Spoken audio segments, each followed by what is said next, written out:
இட்லி சாம்பார் எப்போவுமே பார்த்தீங்கன்னா ரொம்ப கெட்டியாக இருக்கக்கூடாது. கொஞ்சம் நீர்க்க இருந்தால் தான் அது இட்லி மேலே நிறைய அப்படியே ஊற்றி இட்லியை கிட்டத்தட்ட நிறைய பேர் வந்து பார்த்தீங்கன்னா இட்லி மேலே சாம்பார் அப்படியே போட்டு ஊற வச்சு சாப்பிடுவாங்க. அந்த அளவுக்கு இட்லி சாம்பார் பிரியர்களாக இருப்பாங்க. அது மாதிரி தான் இந்த இட்லி சாம்பார் இருக்கணும். ரொம்ப கெட்டியாக இருக்கக்கூடாது.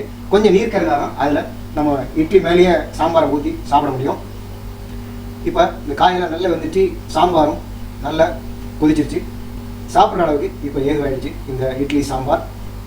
இது மேலே நம்ம கொத்தமல்லியை தூவோம். கொத்தமல்லி இலை கொஞ்சம் தூவி விட்டிங்கன்னா இந்த இட்லி சாம்பார் ரொம்ப வாசனையாக இருக்கும், அருமையான வாசனையாக இருக்கும்.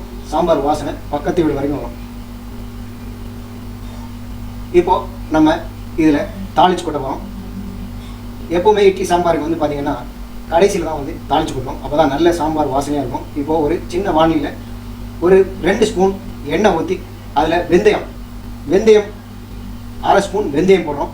கடுகு, உடைச்ச உளுத்தம்பருப்பு அது 1 ஸ்பூன் போட்டு நல்லா வெடிக்க விடணும். இந்த உளுத்தம்பருப்பு நல்ல பொன்னிறமான கடுகு நல்லா வெடித்த பிறகு கருவேப்பிலையை அதில் போட்டு நல்லா தாளித்து அதை கொட்டிடும். கருவேப்பிலை பாருங்கள் பொன்னிறமாகிடுச்சு. இப்போ அதை தாளித்து நம்ம அதில் கொட்டிடும்.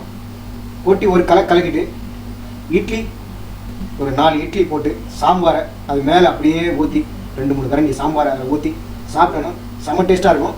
வழக்கமாக 5 இட்லி 6 இட்லி சாப்பிட்றவங்களே வந்து இந்த சாம்பார்னால 10 இட்லி சாப்பிடுவாங்க. இப்போ 10 இட்லி சாப்பிட்றவங்க எவ்வளோ சாப்பிடுவாங்க அப்படிங்கிறத நீங்களே கணக்கு பண்ணிக்கோங்க. இந்த இட்லிக்கு சாம்பார் செம்ம டேஸ்ட்டாக இருக்கும். இதே போல் நீங்களும் உங்கள் வீட்டில் செய்து பார்த்து இந்த வீடியோக்கு கீழே உங்களுடைய அந்த கருத்துக்களை தெரிவிங்க.